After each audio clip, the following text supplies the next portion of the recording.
গল্পকথনে আপনাদের আমন্ত্রণ। পড়ছি হুমায়ুন আহমেদের মৃন্ময়ী।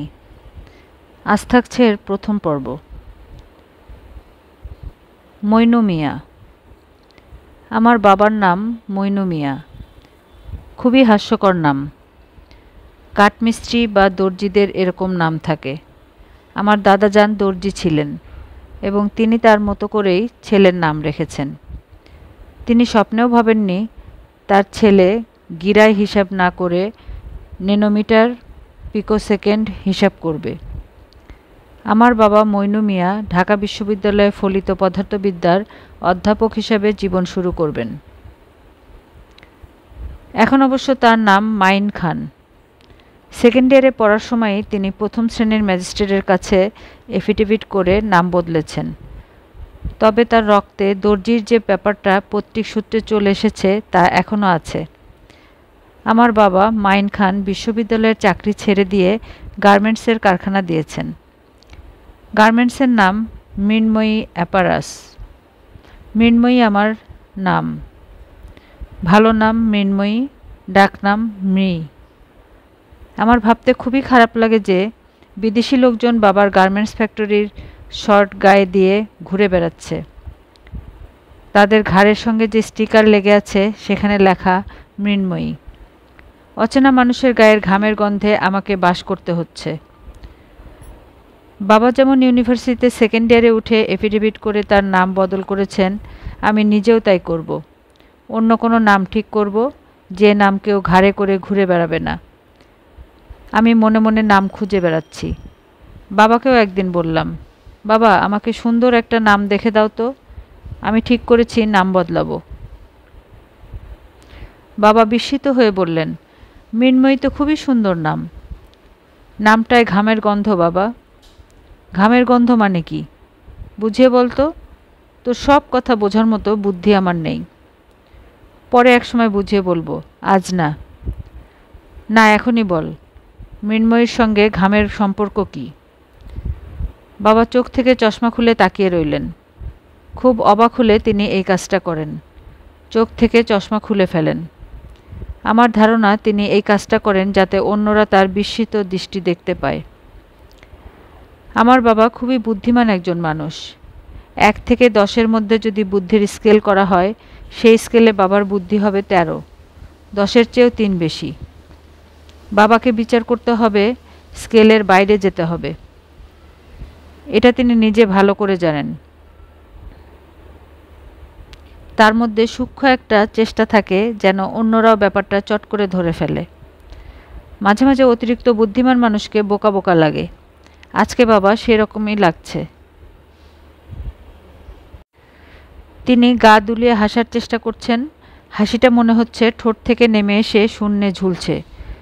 এই হাসির আমি নাম দিয়েছি ঝুলন্ত মাকড়সা হাসি। মাকড়সা যেমন সুতা ধরে নিচে নামতে থাকে, আবার উপরে ওঠে, আবার খানিকটা নিচে নেমে যায়, এই হাসিও সেরকম। মাঝে মাঝে হাসি উঠছে, মাঝে মাঝে নামছে। ব্যাপারটা বাবাও বুঝতে পারছেন। তারপরেও এই বোকা হাসি থেকে বের হতে পারছেন না। আমার ধারণা তিনি নিজের উপর খানিকটা রেগেও গেছেন। মনের ভিতর চাপা রাগ, মুখে নকল ঝুলন্ত মাকড়সা হাসি, সব মিলিয়ে খিচুড়ি অবস্থা।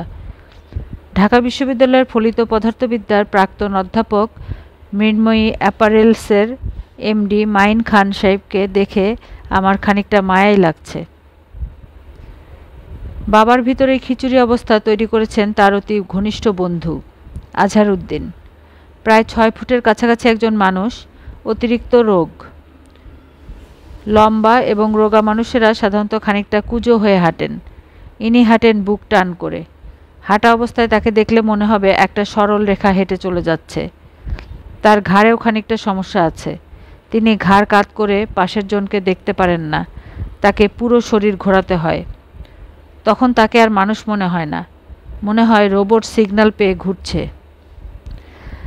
আজহার চাচা নানান ধরনের ব্যবসা করেন। সেই সব ব্যবসার প্রায় সবই 2 নম্বরই। বারায় তার একটা কারখানা আছে, সেখানে নকল শ্যাম্পু তৈরি হয় এবং বিদেশি বোতলে ভর্তি হয়ে বাজারে বিক্রি হয়। একবার তিনি টেলিফোন করে আমাকে বললেন, মৃন্ময়ী মা শোনো, ইংল্যান্ডের একটা শ্যাম্পু আছে, প্যান্টিন না কি যেন নাম, ওইটা কিনবে না? আমি বললাম, কেন, আপনার কারখানায় তৈরি হচ্ছে? আজহার চাচা বিরক্ত হয়ে বললেন, এত কথার দরকার কি? কিনতে না করেছি, কিনবে না। আজহার চাচি গোপনে পথে চালনা পোর্টে বিদেশি সিগারেট আনেন, মদ আনেন। তিনি নিজে মদ সিগারেট কিছুই খান না, অতি আল্লাহ ভক্ত মানুষ। রমজান মাস ছাড়াও প্রতি মাসে ৩-৪ দিন রোজা থাকেন। বৃদ্ধ বয়সে শরীর নষ্ট হয়ে গেলে রোজা থাকতে পারবেন না, এই কারণে আগেভাগে রোজা রেখে ফেলা। তবে বাবার জন্য প্যাকেট করে বোতল নিয়েই প্রায়ই আসেন। আমাদের ঘর ভর্তি হয়ে গেছে নানান সাইজের বোতলে। এর অনেকগুলোতে পানি ভরে মানি প্ল্যান্ট লাগানো হয়েছে।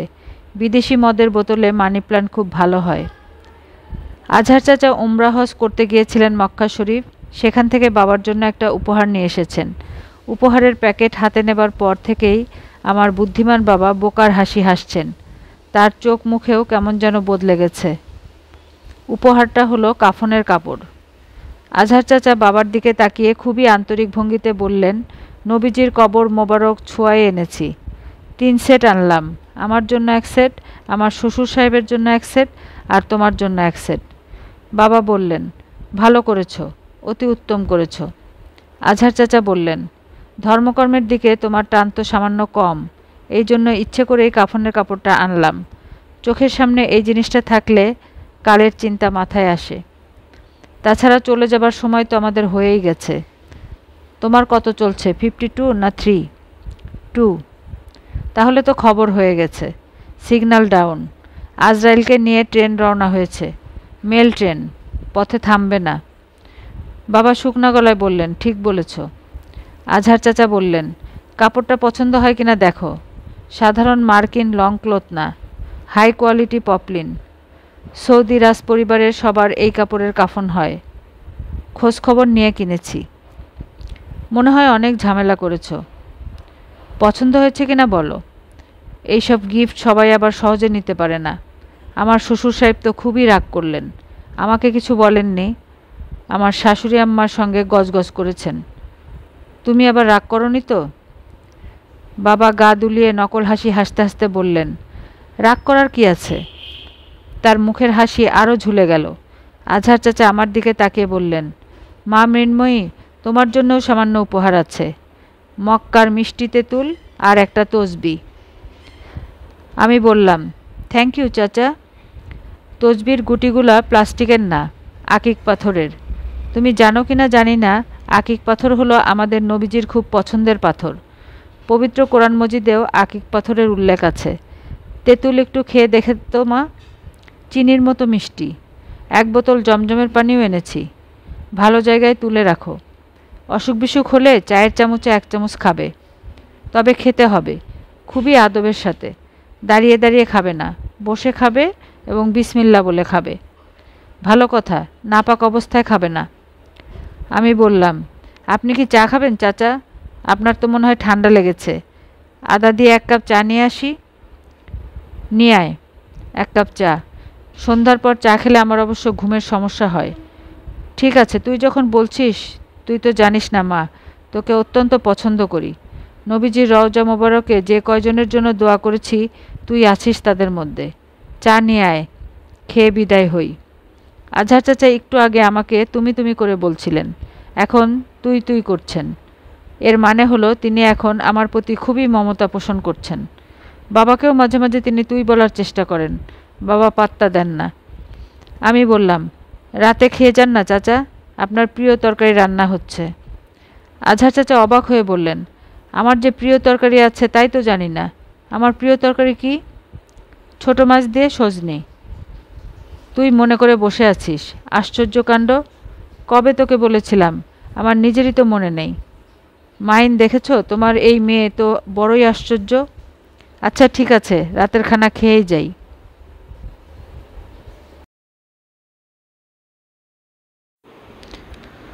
বাবা বিরক্ত মুখে তাকাচ্ছেন।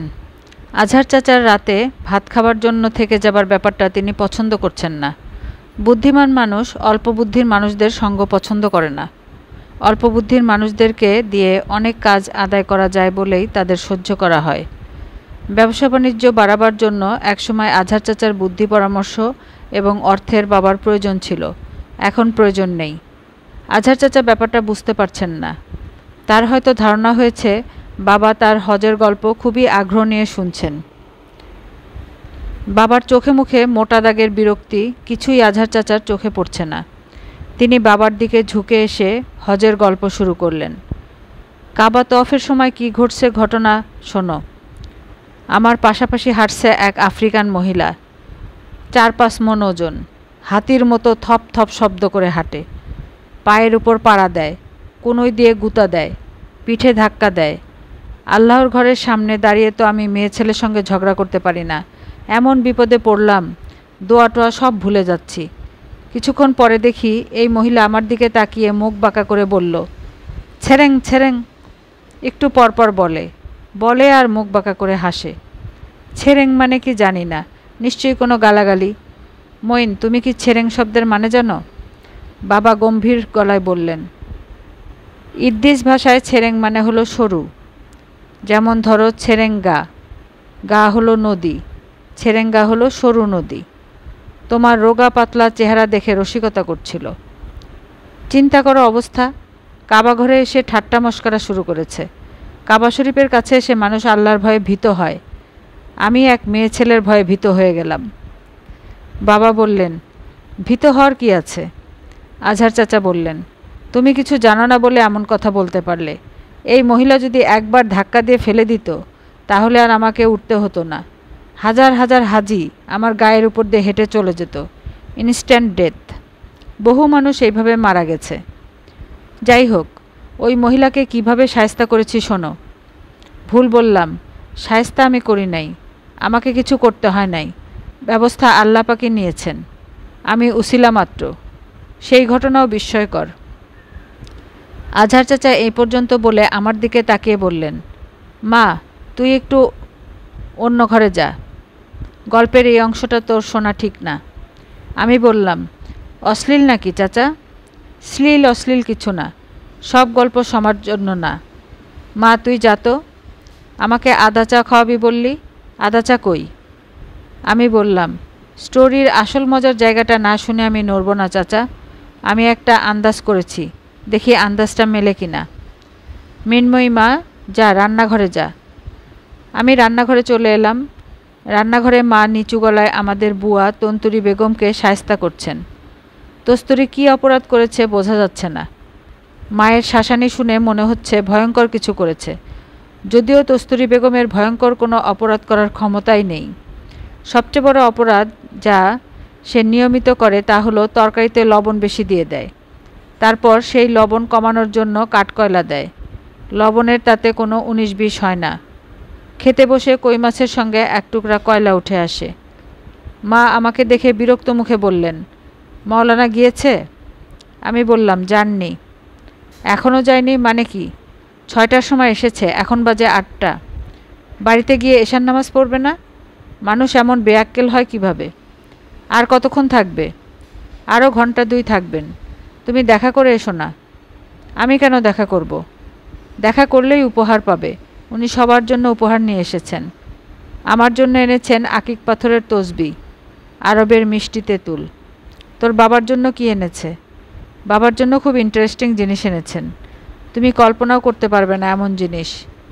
বাবা যা খুশি হয়েছেন, আনন্দে ঝলমল করছেন, উপহার কোলে নিয়ে বসে আছেন আর দাঁত বের করে হাসছেন। মা উত্তেজিত গলায় বললেন, কার্পেট নাকি? ওখানে খুব ভালো পার্সিয়ান কার্পেট পাওয়া যায়।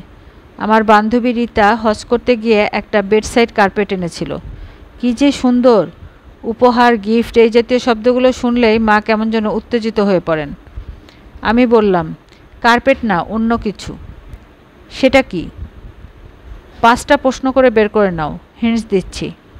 এটি একটি পরিধেয় বস্ত্র, তবে যে পরিধান করে সে এই বস্ত্র চোখে দেখতে পারে না। এত কথা ফেঁসাচ্ছিস কেন? জিনিসটা কি বল। জিনিসটা দেখে তোমার চোখ যদি কপালে না উঠে যায় তাহলে আমি ফার্স্ট ক্লাস ম্যাজিস্ট্রেটের কাছে এফিডেভিট করিয়ে আমার নাম বদলে ফেলব। মৃন্ময়ীর বদলে নাম হবে ঘৃণময়ী। আমার ডাকনাম তখন মৃ থাকবে না, ডাকনাম হবে ঘৃ। এত কথা বলিস না তো। মা কৌতূহল সামলাতে পারছেন না, বসার ঘরের দিকে রওনা হলেন। আমি বললাম, সদ্য হজ ফেরত মানুষের কাছে যাচ্ছ, স্লিপলেস ব্লাউজ পরে যাওয়া কি ঠিক হবে? মা রাগী গলায় বললেন, পাগলের মতো কথা বলছিস কেন? এটা স্লিভলেস ব্লাউজ। হাতা বেশি ছোট তো, এজন্যই বলছিলাম।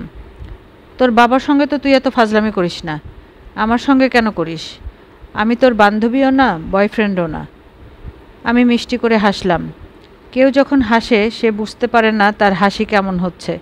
আমি বুঝতে পারি, কারণ আমি আমার সব হাসি আয়নার সামনে দাঁড়িয়ে দিনের পর দিন দেখেছি। এখনও সময় পেলে দেখি কোন হাসিতে আমাকে কেমন দেখায় তা আমি জানি। আমি মোটামুটি 5 ক্যাটাগরির হাসি রপ্ত করেছি। 1, নন কমিটাল হাসি, এই হাসিতে কিছুই বোঝা যাবে না। 2, দুঃখময় হাসি, মন কষ্টে ভেঙে যাচ্ছে কিন্তু মুখে হাসি। 3, বিরক্ত হাসি, অন্যের বোকামি দেখে বিরক্তির হাসি। 4, আনন্দের হাসি, এই হাসি খুব সাধারণ, কোনো বিশেষত্ব নেই। 5, মোনালিসা হাসি, বিশেষ কারোর জন্যে। মা চলে যাবার সঙ্গে সঙ্গে কস্তুরী বেগম বলল, আফা, কদবেলের ভর্তা খাইবেন? আমি বললাম, না। দিন 10 আগে একবার কদবেলের ভর্তা খেয়ে বলেছিলাম, বাহ, খেতে চমৎকার তো। এরপর থেকে রোজই সে 2-3 বার জিজ্ঞেস করে, আফা, কদবেলের ভর্তা খাইবেন? কস্তুরী বেগম, আজ রাতের খাবার কি? ইলিশ মাছের ডিমের ভাজি, ইলিশ মাছ আর পটলের তরকারি, ইলিশ মাছের মাথা আর কাটাকুটা দিয়ে লাউ। ইলিশে ইলিশে দেখি ধুল পরিমাণ। ইলিশের একই অঙ্গে এত রূপ। সজনে দিয়ে ছোট মাছের কোনো তরকারি রান্না হয়নি? যে না, রান্না করা যাবে না। ফ্রিজে ছোট মাছ আছে, কিন্তু সজনা নাই। সজনে আনিয়ে দেবার ব্যবস্থা করছি। তুমি অতি দ্রুত ছোট মাছের তরকারি রান্না করার ব্যবস্থা করো। যে আচ্ছা। তোমার জন্য একটা উপহার আছে, আকিক পাথরের তসবি, মক্কা শরীফের জিনিস। এই নাও। এখন নিতে পারবো না আফা, অজু নাই। টেবিলের উপর রেখে দিচ্ছি, অজু করে এসে একসময় নিয়ে যেও। কস্তুরী বেগম আনন্দিত মুখে ঘাড় কাত করল। আমার পরিচিত খুব কম মানুষকে আমি পছন্দ করি। কস্তুরী বেগম সেই অতি অল্প সংখ্যক মানুষদের একজন। তার মধ্যে মাতৃভাব অত্যন্ত প্রবল। সে যখন আমার সঙ্গে কথা বলে তখন মনে হয় মা তার ছোট মেয়ের সঙ্গে কথা বলছে, মেয়ের প্রতি আবদার শুনে মজা পাচ্ছে। আবার কস্তুরী বেগম যখন আমার মার সঙ্গে কথা বলে তখন মনে হয় সে তার রাগী বড় মেয়ের সঙ্গে কথা বলছে। বড় মেয়ে অন্যায়ভাবে কথা বলছে তা সে বুঝতে পারছে। বুঝতে পারলেও কি আর করা, হাজার হলেও মেয়ে। সজনে ডাঁটার কী ব্যবস্থা করা যায় অতি দ্রুত ভাবার চেষ্টা করছি। ভাইয়া বাসায় থাকলে কোনো সমস্যা নেই, যেখান থেকে হোক সে সজনে ডাঁটা জোগাড় করবে। কাঁচা বাজার বন্ধ থাকলে কোনো সজনে গাছের খোঁজ বের করে গাছ থেকে পেড়ে আনবে। মুশকিল হলো এই সময় ভাইয়ার বাসায় থাকার কোনোই কারণ নেই। রাত বাজে মাত্র 8টা। ভাইয়া এখন কি একটা কম্পিউটার কোর্স নিচ্ছে। বাংলাদেশ এক এক সময় এক এক দিকে ঝুঁকে পড়ে। এখন ঝুঁকেছে ইউনিভার্সিটি এবং কম্পিউটারের দিকে। পাড়ায় পাড়ায় ইউনিভার্সিটি, দোতলা বাড়ি, 2 তলায় ইউনিভার্সিটি ক্লাস, 1 তলায় অ্যাডমিনিস্ট্রেটিভ বিল্ডিং, গ্যারেজে ভাইস চ্যান্সেলর সাহেবের অফিস। সেই ঘরে রং জ্বলে যাওয়া কার্পেট আছে। ঘর ঘর শব্দ হয় এমন এসি আছে। এসিতে গ্যাস নেই, বাতাস ঠান্ডা হয় না। একটা এসি চলছে, বিকট শব্দ হচ্ছে, এটাই যথেষ্ট। ভাইস চ্যান্সেলর সাহেবের ইজ্জত তো রক্ষা হচ্ছে। একইভাবে শুরু হয়েছে কম্পিউটারের দোকান। যে দোকানের নাম আগে ছিল দিলখোশ চটপটি হাউস, এখন তার নাম দিল.com কম্পিউটার হেভেন। ভাইয়া যে কম্পিউটার কোম্পানিতে কাজ শিখছে সেই কোম্পানির নাম ইন্টারন্যাশনাল নেট। কোর্স শেষ হবার পর এই কোম্পানি ইন্টারনেটের মাধ্যমে সব ছাত্রকে বিদেশে চাকরি জোগাড় করে দেবে। এই কোম্পানির ক্লাস 2 ব্যাচে হয়। সেকেন্ড ব্যাচের ক্লাস শুরু হয় রাত 8টার পর। ভাইয়ার ফিরতে ফিরতে রাত 12টা-1টা বাজে। আগে খাবার টেবিলে তার ভাত ঢাকা দেওয়া থাকতো। সে ঠান্ডা করকরা ভাত খেয়ে নিঃশব্দে শুয়ে পড়ত। অন্যদের ডিস্টার্ব হবে এই জন্য খাবার ঘরের বাতি পর্যন্ত জ্বালত না। বারান্দার বাতির আলো তার জন্য যথেষ্ট।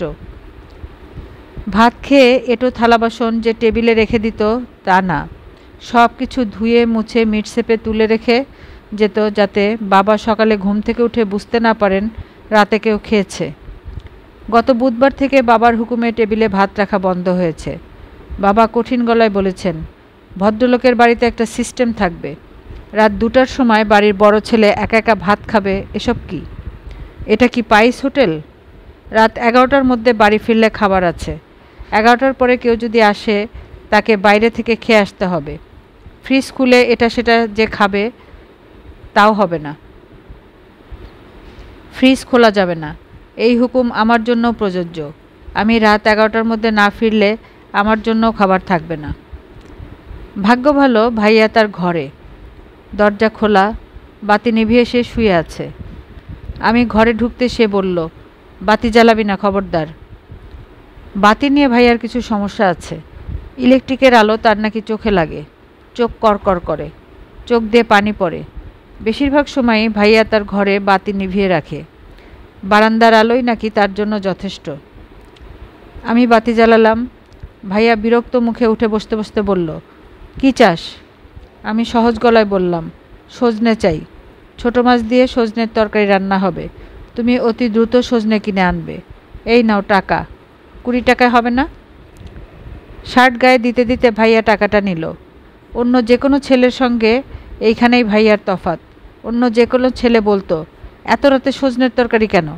সজনে এমন কোনো তরকারি না যে রাত দুপুরে খুঁজে এনে রাখতে হবে। ভাইয়াকে কোনো কিছু করতে বললে সে সেই বিষয়ে একটা প্রশ্নও করে না। রাত 3টার সময় ঘুম ভাঙিয়ে যদি তাকে বলা হয় 2টা দেশি মুরগির ডিম কিনে আনতে, কোনো প্রশ্ন না করেই সে বের হবে এবং খুব অল্প সময়ের মধ্যেই ডিম হাতে উপস্থিত হবে। একবারও জিজ্ঞেস করবে না রাত 2টার সময় ডিমের দরকার কেন। তোমার আজ কম্পিউটার ক্লাস নেই? না। ছুটি নাকি? কম্পিউটারের ইনস্ট্রাক্টরদের কেউ কি মারা গেছে? না, আমি ছেড়ে দিয়েছি। কেন ছেড়ে দিয়েছ? কম্পিউটার স্ক্রিনের আলো চোখে লাগে, চোখ জ্বালা করে, মাথা দপদপ করে। তাছাড়া কিছু বুঝিও না, সব কিছু আওলা লাগে। কম্পিউটারের পড়াশোনা তাহলে বাতিল? 6000 টাকা ভর্তি ফি জলে গেল? গেল। চোখের জন্য ভালো একজন ডাক্তার দেখাও না কেন? যত দিন যাচ্ছে তোমার সমস্যাটা মনে হয় বাড়ছে। ভাইয়া জবাব না দিয়ে বের হয়ে গেল। তার চোখ লাল হয়ে আছে, চোখ দিয়ে পানি পড়ছে। চোখ উঠলে যেমন হয় ঠিক সেরকম অবস্থা। ভাইয়া আমার আপন ভাই না, সৎ ভাই। আমার বাবা ইউনিভার্সিটিতে যখন পড়তেন তখন যে মেয়েটিকে প্রাইভেট পড়াতেন তাকে বিয়ে করে ফেলেন। তাদের একটা ছেলে হয়, তার নাম রাখা হয় হাসানুল করিম। বাবা পড়াশোনা শেষ করে কি একটা স্কলারশিপ জোগাড় করে স্ত্রীপুত্র ফেলে ইংল্যান্ড চলে যান। সেখান থেকেই 2 বছরের মাথায় তিনি তার প্রথম স্ত্রীকে ডিভোর্স লেটার পাঠিয়ে দেন। বাবা দেশে ফিরে বিশ্ববিদ্যালয়ে লেকচারের চাকরি পেয়ে যান, আবার বিয়ে করেন। তাদের একটি মেয়ে হয়, মেয়ের নাম রাখা হয় মৃন্ময়ী। আমি সেই মৃন্ময়ী। আমার যখন 5 বছর বয়স তখন 12-13 বছরের একটা ছেলে সুটকেস, ব্যাগ এবং বইপত্র নিয়ে আমাদের বাসায় থাকতে আসে। বাবা গম্ভীর মুখে সেই ছেলের সঙ্গে আমাদের পরিচয় করিয়ে দেন। এর নাম হাসানুল করিম, ক্লাস 5-এ পড়ে। এ আমার ছেলে, আমার প্রথম পক্ষের সন্তান, এখন থেকে এই বাড়িতে থাকবে। আমার মা চোখ কপালে তুলে হেসকির মতো শব্দ করে বললেন, এ কি? প্রথম পক্ষের সন্তান মানে কি? তুমি কি আরও বিয়ে করেছো নাকি? আমি দ্বিতীয় পক্ষ না তৃতীয় পক্ষ? বাবা ঠান্ডা গলায় বললেন, তুমি দ্বিতীয় পক্ষ। কি সর্বনাশ, তুমি কি সত্যি আর একটা বিয়ে করেছিলে? বাবা বললেন, হ্যাঁ করেছিলাম। সেটা একটা দুর্ঘটনা ছাড়া কিছুই না। দুর্ঘটনা নিয়ে চিৎকার করে বাড়ি মাথায় তোলার কিছু নেই। তোমার যদি কিছু বলার থাকে ঠান্ডা গলায় লজিক্যালি বলো। আমার একটাই ভুল হয়েছে, ব্যাপারটা তোমাদের জানানো হয়নি। I am sorry for that. এখন জানলে ফুরিয়ে গেল। মা বললেন, ফুরিয়ে গেল? বাবা বললেন, হ্যাঁ ফুরিয়ে গেল। তুমি যদি মনে করো এত বড় অন্যায় যে করেছে তার সঙ্গে বাস করবে না, আমি তাতেও রাজি আছি। মাই ডোর ইজ ওপেন। মা পুরো ঘটনায় এতই অবাক হলেন যে চিৎকার চেঁচামেচি হইচই করতে পারলেন না। হতভম্ব চোখে তাকিয়ে রইলেন। আসলে তিনি বোকা টাইপ বলে বুঝতেও পারছিলেন না কি করা প্রয়োজন। আমার ধারণা এই ঘটনায় তিনি রাগ বা দুঃখ যতটা পাচ্ছিলেন মজাও ঠিক ততটাই পাচ্ছিলেন। মা মজা পেতে পছন্দ করেন। বাংলা সিনেমা তিনি খুবই আগ্রহ করে দেখেন। এই প্রথম নিজের জীবনে বাংলা সিনেমা চলে এলো। একঘেয়ে জীবনের মধ্যে বড় ধরনের বৈচিত্র্য। খারাপ কি? বাবা আমার দিকে তাকিয়ে বললেন, মৃন্ময়ী, একে একতলার বারান্দাওয়ালা ঘরটায় থাকতে দে। যা, ওকে সঙ্গে করে নিয়ে যা। ওর সাথে কি এনেছে একটু দেখ। টুথপেস্ট ব্রাশ না থাকলে জামানকে বলে কিনে এনে দিতে। টগরের নাম, ডাক নাম। তুই ভাইয়া ডাকবি, তোর চেয়ে বয়সে বড়। মার মতো আমিও খুবই অবাক হয়েছিলাম। তবে অবাক হবার সঙ্গে সঙ্গে ছেলেটার জন্য মায়া লাগছিল। কারণ ছেলেটা আসার পর থেকে নিঃশব্দে কাঁদছিল। ফুটফুটে একটা ছেলে মাথা নিচু করে দাঁড়িয়ে আছে, কারো দিকে তাকাচ্ছে না, তার শরীর সামান্য কাঁপছে। বাবা ছেলেটার দিকে তাকিয়ে কড়া গলায় বললেন, তুমি কাঁদছো কেন? কাঁদবে না। ছেলেটা কান্না বন্ধ করল না। সে এমনভাবে মাথা নিচু করে দাঁড়িয়েছিল যে চোখের জল নাক বেয়ে শিশিরের ফোঁটার মতো টপ টপ করে পড়ছিল। তারপর কতদিন কেটে গেছে, ভাইয়া এখন কত বড় হয়েছে, এখনও তার দিকে তাকালে শৈশবের দৃশ্যটা মনে পড়ে। আমি স্পষ্ট দেখি তার নাক বেয়ে টপ টপ করে চোখের পানি পড়ছে। সঙ্গে সঙ্গে মনটা খারাপ হয়ে যায়। চোখের সামনে এই দৃশ্যটা ভাসে বলেই ভাইয়া যে বড় হয়েছে এটা আমার মনে থাকে না। মনে হয় তার বয়স যেন কৈশোরেই থেমে আছে, স্টিল ছবির মতো। ছবির মানুষের বয়স বাড়ে না। রাত 12টার মতো বাজে। আমি আমার ঘরের বারান্দায় বসে আছি। পুরো বাড়িতে শুধু এই জায়গাটা আমার নিজের। এখানে কারোর ঢোকার অনুমতি নেই। আমার শোবার ঘরে যে কেউ আসতে পারে, কিন্তু বারান্দায় না। রেলিংয়ের পাশে দুটো ফলের টবে অপরাজিতা গাছের চারা লাগিয়েছিলাম। শুরুতে চারা দুটির অবস্থা জন্ডিসের রোগীর মতো ছিল, এখন অবস্থা ভিন্ন। বারান্দায় রেলিং গাছে ছেয়ে গেছে। অপরাজিতা ফুল যে এত সুন্দর তাও আমার জানা ছিল না। বারান্দায় যখন বসি তখন মনে হয় নির্জন কোনো পার্কের অপরাজিতার বনে বসে আছি। আমাকে ঘিরে ফুলের উৎসব হচ্ছে। ঘুমোতে যাবার আগে আমি কিছুক্ষণ এই বারান্দায় বসি। অপরাজিতা ফুলের কোনো গন্ধ নেই। আশ্চর্যের ব্যাপার হলো, বারান্দায় যখন বসি তখন অপরাজিতা ফুলের গন্ধ পাই। গন্ধটা অদ্ভুত। বেলি ফুলের সঙ্গে লেবু পাতা কসলালে হয়তো এরকম গন্ধ হয়। ঘুমোতে যাবার আগে এই বিশেষ গন্ধটা আমার নাকে না এলে ঘুম হয় না। টানা বারান্দায় কে যেন অস্থির ভঙ্গিতে হাঁটছে। অস্থির ভঙ্গিতে হাঁটার মতো মানুষ আমাদের বাড়িতে কেউ নেই। আমরা সবাই খুবই সুস্থির, ভদ্র, বিনয়ী এবং নিচু গলায় কথা বলা টাইপ ফ্যামিলি। বাবা যখন মার সঙ্গে ঝগড়া করেন তখনও তার গলা ভদ্রতার সীমা মেনে চলে। পাশের বাড়ির কেউ তার রাগারাগি শুনে ফেলবে কিংবা রান্নাঘরের কাজের বুয়া শুনে ফেলবে এমন কখনো হবে না। বাবা যখন বাড়াবাড়ি ধরনের রাগ করেন তখন নিজে কথা বলা বন্ধ করে দেন। তার রাগের কঠিন কথাগুলো আমাকে মায়ের কাছে নিয়ে যেতে হয়। আমার ইন্টারমিডিয়েট পরীক্ষার দিনে বাবা মার মধ্যে ঠান্ডা লড়াই হলো। এক পর্যায়ে বাবা খুবই রেগে গেলেন এবং আমাকে ডেকে নিয়ে গিয়ে বললেন, তোর মাকে বলতো এ বাড়ি ছেড়ে কিছুদিন তার মায়ের বা বোনের বাড়িতে যেন থেকে আসে, তাকে অসহ্য লাগছে। মুখের দিকে তাকালেই গায়ে আগুন ধরে যাচ্ছে, প্রেশার বেড়ে যাচ্ছে, ঘাড় ব্যথা করছে, শেষে স্ট্রোক ফোক হয়ে বেকায়দা অবস্থা হবে। আমি মার কাছে গিয়ে বললাম, মা, বাবা বোধহয় তোমার সঙ্গে রাগারাগি করছিল, এখন যে কোনো কারণেই হোক রাগটা ঝপ করে পড়ে গেছে। বাবা এখন চাচ্ছে পয়লা বৈশাখে তোমাকে যে শাড়িটা কিনে দিয়েছিল তুমি যেন সেই শাড়িটা পরে বাবার সামনে যাও। মা থমথমায় গলায় বললেন, শাড়ি পরে তার সামনে যেতে বলল? একটু আগে এক গাদা কুৎসিত কথা বলেছে, আর এখন বলছে শাড়ি পরে তার সঙ্গে ঢং করতে। আমি কি কাছুয়া নাকি? কাছুয়া আবার কোন বস্তু? কোন বস্তু সেটা তোকে বলতে পারবো না। আসল কথা, তোর বাপের সঙ্গে অনেক ঢং করেছি, আর ঢং করব না। ঢং করতে হবে না, তুমি সেজেগুজে সামনে যাও। শুধু একটা রিকোয়েস্ট মা, কালচে টাইপ লিপস্টিক ঠোঁটে দেবে না, তোমাকে মানায় না। ওই শাড়ি পরবো কী করে? ব্লাউজ বানানো হয়নি। কাছাকাছি কোনো ব্লাউজ নেই? খুঁজলে হয়তো পাওয়া যাবে। তুমি খুঁজতে থাকো মা, আমার দেরি হয়ে যাচ্ছে। আজ প্রথম পরীক্ষা, আধা ঘন্টা আগে যেতে হবে। সিট কোথায় পড়েছে খুঁজে বের করতে হবে। ওই শাড়িটাই বা হঠাৎ করে পরতে বলছে কেন? ওই শাড়ি নিয়ে তোমাদের মধ্যে নিশ্চয়ই রোমান্টিক কিছু ব্যাপার-ট্যাপার আছে।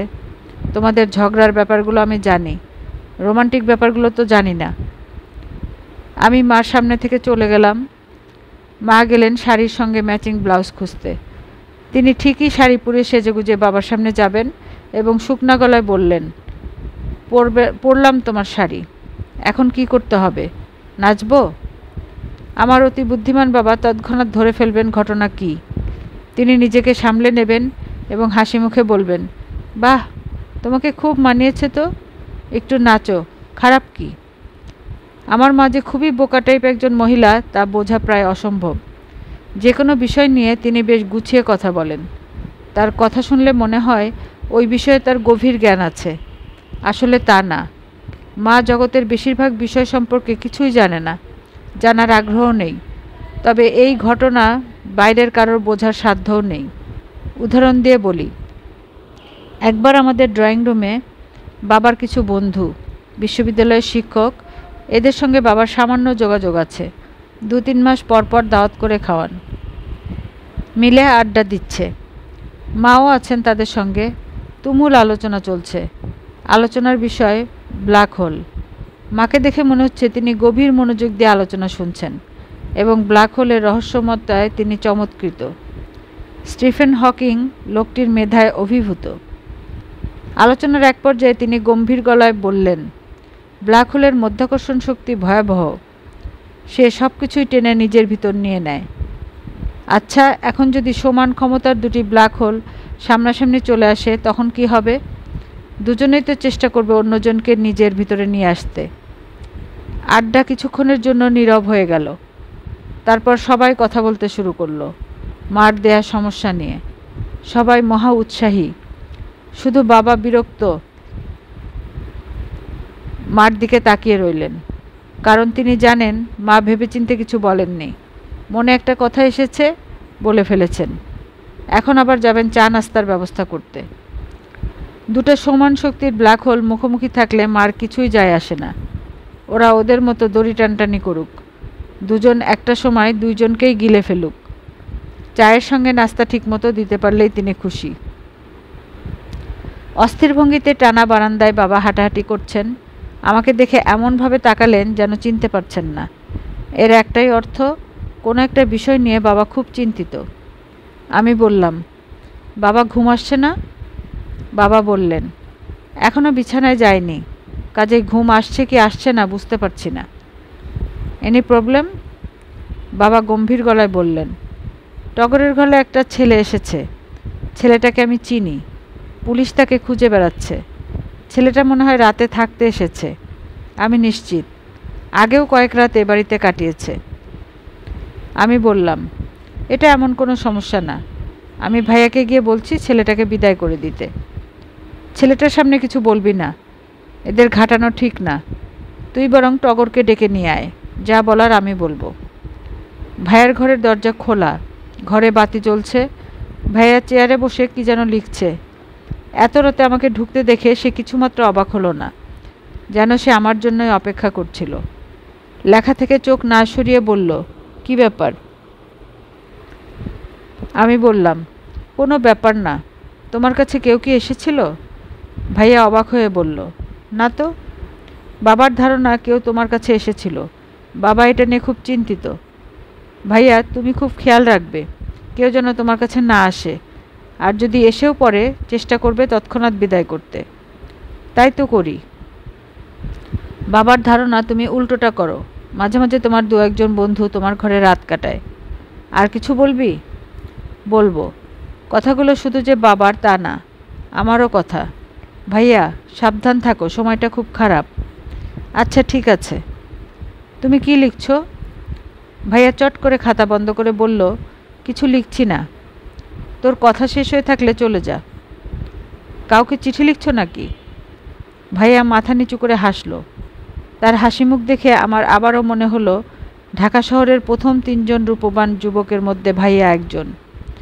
শৈশবে যাদের খুব সুন্দর দেখায়, যৌবনে তারা কেমন যেন ভোঁতা টাইপ হয়ে যায়।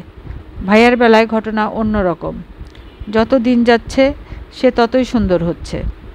আমার বুকে ধাক্কার মতো লাগলো। প্রকৃতির রূপবান পুরুষ পছন্দ করে না, তাদের মধ্যে বড় ধরনের কিছু সমস্যা দিয়ে দেয়। ভাইয়ার ভিতর কোনো সমস্যা দিয়ে দেয়নি তো? বাবা উদ্বিগ্ন গলায় বললেন, টগরকে বলেছিস? কিছু বলতে হয়নি বাবা, ভাইয়ার ঘর ফাঁকা, মশামাছি পর্যন্ত নেই। দেয়ালে একটা কালো রঙের টিকটিকি ছাড়া কিচ্ছু নেই। ভালো করে দেখেছিস? খাটের নিচে বসে নেই তো? খাটের নিচে বসে থাকবে কেন? এরা ডেঞ্জারাস ছেলে। খাটের নিচে বসে থাকবে, বাথরুমের দরজা বন্ধ করে বসে থাকবে, দরজার আড়ালে থাকবে। যা, আবার যা। কোনো দরকার নেই বাবা, দরকার আছে কিনা সেটা আমি বুঝবো। তোকে দেখতে বলছি, তুই দেখ। আমি আবারও সিঁড়ির দিকে এগুলাম। ভাইয়ার ঘরে দ্বিতীয়বার যাবার কোনো অর্থ হয় না। একতলার বারান্দায় কিছুক্ষণ হাঁটাহাঁটি করে চলে আসব। বাবা নিশ্চয়ই দোতলার বারান্দা থেকে টেলিস্কোপ ফিট করে বসে থাকবেন না দেখার জন্য যে আমি দায়িত্ব পালন করছি কিনা। ভাইয়ার ঘরের দরজা ভিতর থেকে বন্ধ, বাতি নেভানো। আমি নিঃশব্দে দরজার কাছে এগিয়ে গেলাম, কান পাতলাম। ভাইয়ার কথা শোনা যাচ্ছে। সে যে একা একা কথা বলছে তাও না, যে জবাব দিচ্ছে তার গলার স্বর ভারী, রেডিও টিভির অ্যানাউন্সারদের মতো গলা। কথাবার্তা হচ্ছে খুবই হাস্যকর বিষয় নিয়ে। মোটা গলার মানুষটা বলছে, শিউলি ফুলের পাতা দিয়ে এক ধরনের ভাজি হয়, টগর তুই খেয়েছিস কখনো? ভাইয়া বলল, না। কচি পাতাগুলো কড়া করে তেলে ভাজা হয়, সঙ্গে থাকে প্রচুর পেঁয়াজ রসুন আর শুকনা মরিচ। খেতে অসাধারণ হয়। গ্রামে যখন যাই এটাই হয় আমার প্রধান খাদ্য। দ্বিতীয় প্রধান খাদ্য কি জানিস? না। দ্বিতীয় প্রধান খাদ্য হলো নাইল্লা পাতা ভাজি। নাইল্লা পাতাটা কি? পাট শাককে বলে নাইল্লা পাতা। পাট শাক রান্নার দুটি পদ্ধতি আছে, একটা ঝোল ঝোল আর একটা শুকনা শুকনা। আগুন গরম ধোয়া ওঠা ভাতের উপর শুকনা নাইল্লা পাতা ছড়িয়ে দিয়ে যদি ভাত খাস, তাহলে তোর মুখে এই জিনিস ছাড়া কিছুই রুচবে না। দেখি একটা সিগারেট দে। সিগারেট তো নাই। সর্বনাশ, সিগারেট ছাড়া এত বড় রাত কাটাবো কী করে? দোকান থেকে নিয়ে আসবো? আরে না, তোর বাসার সামনে পুলিশের 2 জন ইনফর্মার বসে আছে। তোর বাবা তো সিগারেট খায়, তার প্যাকেট থেকে একটা সিগারেট ম্যানেজ করতে পারবি না? না। একটা কাগজ দলা পাকিয়ে সিগারেটের মতো বানিয়ে দে, এটাই টানি। কিছু ধোয়া যাক, এতে 2টা কাজ হবে। সিগারেটের তৃষ্ণা মিটবে, ক্ষুধাটা কমবে। আমি নিঃশব্দে দোতলায় উঠে এলাম। বাবা বেতের চেয়ারে ঝিম ধরে বসে আছেন। তার গা থেকে হালকা গন্ধ আসছে, অর্থাৎ তিনি 2.5 পেগ থেকে 3 পেগ হুইস্কি খেয়ে ফেলেছেন। বাংলাদেশে মদ্যপান আইন করে নিষিদ্ধ, তবে বিত্তবানদের জন্য আইনের ফাঁক আছে। বিত্তবানদের জন্য বাংলাদেশ সরকারের আবগারি ডিপার্টমেন্ট মদ খাওয়ার লাইসেন্স ইস্যু করে।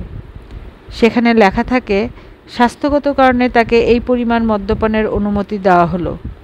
বাবার এই লাইসেন্স আছে। বাবা বললেন, কি দেখলি? দেখলাম কেউ নেই। খাটের নিচ, বাথরুম সব দেখেছিস? হ্যাঁ, আমি কিন্তু স্পষ্ট দেখেছি একটা ছেলে বিড়ালের মতো এদিক ওদিক তাকিয়ে ঝাঁ করে ওর ঘরে ঢুকলো, স্ট্রাইপ শার্ট গায়ে।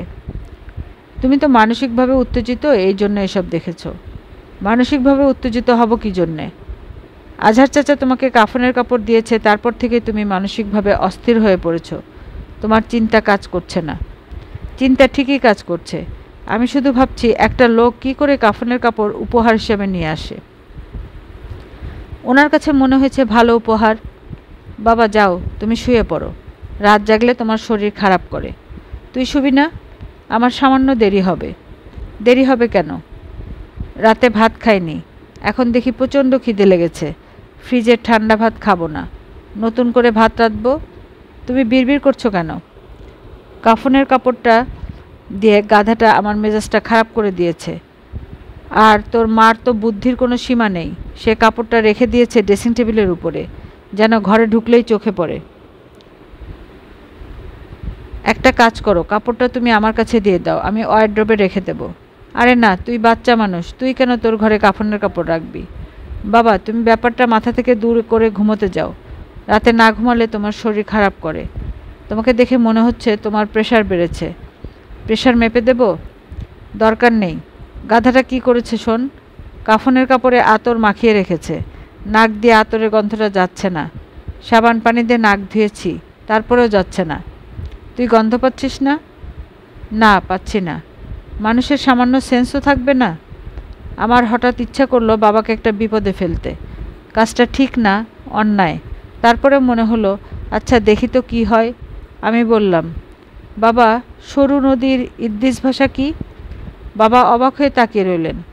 আমি বললাম, আজহার চাচাকে তুমি সরু নদীর ইদ্রিস ভাষাটা বলেছিলে। কি বলেছিলাম? বলেছিলে ছ্যারাঙ্গা। ছ্যারাং হচ্ছে সরু, গা হলো নদী। ঠাট্টা করছিলাম, ইদ্রিস ভাষা আমি জানি না। তুমি ঠাট্টা করে বলছিলে না, খুবই সিরিয়াসভাবে বলছিলে। আজহার চাচার সঙ্গে সঙ্গে ব্যাপারটা বিশ্বাস করেছে। আমি যে এই ছোট্ট মিথ্যাটা বলেছি তার পিছনে ভালো যুক্তি আছে। যুক্তিটা শুনবি? এর পিছনে আমার কোনো যুক্তি নেই বাবা। যুক্তিটা তুমি এখন ভেবে ভেবে বের করবে। আমি নিশ্চিত তুমি বেশ ভালো যুক্তিই বের করবে।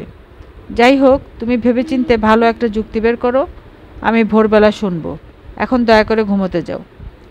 বাবা আমার উপর বিরক্ত হয়েছেন কিনা ঠিক বোঝা যাচ্ছে না, তবে তিনি ভ্রু কুঁচকে বললেন, আমি লক্ষ্য করেছি আজহার এলেই তুই খাতির যত্নের একটু বাড়াবাড়ি করিস। এটা করবি না। কেন? আমি বললাম, বাবা, তুমি কি আজহার চাচাকে ভয় পাও? বাবা থমথমে গলায় বললেন, ভয় পাওয়ার প্রশ্ন আসছে কেন? আমার মনে হচ্ছে তুমি ভয় পাও। আজহার চাচা না হয় যদি অন্য কেউ তোমাকে কাফনের কাপড় দিত, তুমি তাকে কঠিন কিছু কথা শুনিয়ে দিতে। আমি ভদ্রতা করেছি। ভদ্রতাটাকে তুই ভেবে বসলি ভয়। তোমার মধ্যে ভদ্রতার বাইরেও কিছু ছিল। বাবা বিরক্ত গলায় বললেন, স্মার্ট হওয়া ভালো, কিন্তু নিজেকে অতিরিক্ত স্মার্ট ভাবা ভালো না। আমি স্মার্ট না বাবা। আমি যা করি তা হলো 2-এর সঙ্গে 2 যোগ করে 4 হয়েছে কিনা দেখি। সবার বেলায় তাই হয়। তোমার বেলায় 2-এর সঙ্গে 2 যোগ করলে 4-এর কিছু কম হয়। সেই কমটা কোথায় যায় সেটা বুঝতে পারি না। তুই কি বলতে চাচ্ছিস পরিষ্কার করে বল তো। আমি শান্ত গলায় বললাম, ভাইয়ার কাছে যে ছেলেটা এসেছে বলে তুমি ভাবছো, এই ছেলেটা কে? আমি কি করে জানবো সে কে? আমার ধারণা তুমি তাকে চেনো। তোমার সঙ্গে এই ছেলের কোনো না কোনোভাবে যোগাযোগ হয়েছে, নয়তো তুমি ভয়ে এত অস্থির হতে না।